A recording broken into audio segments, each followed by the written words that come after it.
بسم الله الرحمن الرحيم. السلام عليكم ورحمة الله تعالى وبركاته. maantay waxaan idiin soo duubay vlog yar.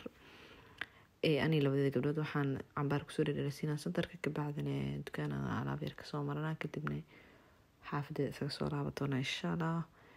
meeshaanan reerkiisii joqof leeyahay ayagoo jaakadahooda iyo qabowga adduunka dhacooy ma malayn kartiin. hadda imaana meeshaana ilmaha la keenaa oo cagaar iskaga bixiyeen enerjiga. marka maanta shimbir ma joogto, shimbir dadkii oo dhan qabowgay ka gambadeen miyaa ma ogi. qof bilaadan ma joogto. cabaar yara meesha iska joogayna kabacdina oo iskaga cararayna anakana.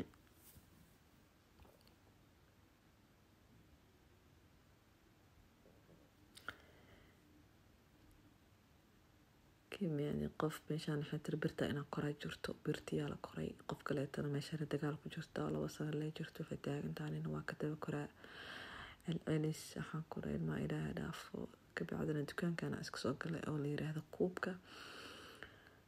waxa yar ara uga sii maranaa kabacdina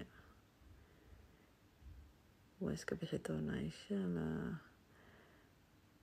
waatana waxaa u socday iyo waxaan u soconiyo adduunyo dhan iska soo harsaarsaday. dhibaatadaas qaba walaalayaal qofka ila qabta iyo commentiga igu soo qoro. dukaana hal shay u gala 10 shay aan wada ma ogi meesha wado. xaafadeena waa taas.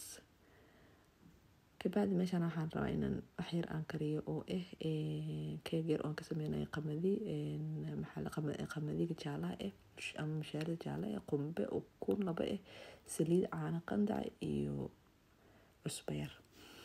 waa isku soo wada qasay meeshaan maadaama kor idinkaga sheegay. waa wax fudud boqolkiiba boqol qof kasta iska sameyn karo oo maaragtay. kan hadda waxaan madow ku daray waxa heelkii waayo saana marka aan noqday maadaama qamadi ku jiro iyo galey xashaf camal oo noqonaa burka camal moo noqonayo.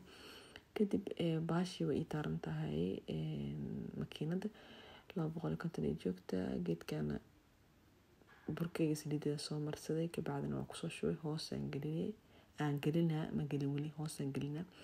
waxa ii saaran biyo iyo sokorna kora biyo ii saaran dhow korka uga dari doono.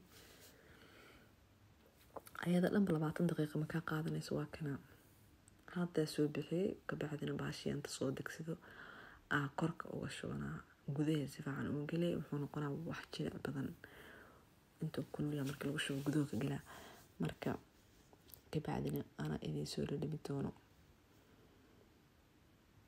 waatana sokor iyo biyo leh meeshaan kusoo karsada. daarta heela ku darsan kartaa. ani waxba kuma darin kara dadaa liin ku darsado waxba kumaanan darin. maadaama cusbeer oo iigu jiro geedka waxba kale kuma darin.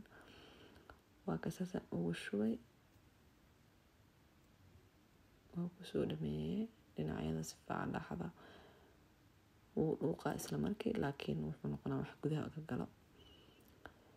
kabacdi waa soo goosanaa jab asoo ka maqan arkaysa. jabkaas waxa waa qof meeshaan iimaad waxay tiri ilaa waxaan akarisay meesha ku soo rid meeshii sidii aan ku riday laakiin waa soo dhadhamina. waa kaas jabkaas maqan waa la tagay. jabkayga aan goosanaa kareen yaro meeshaas iyo yaalan ugu shubanaa waa cunaa kabacdina waa idiin soo sheegaa siduu ku soo baxay. sida uu ku soo baxo wallahi malin garta jileec. waxaan ku dhaburay qashin ku jiro kaala iska arag waa maad. hadda ka video ga like saar comment qurux badan ii reebo. assalaamu calaykum waraxmatullaahi tacaala wabarakaatuh.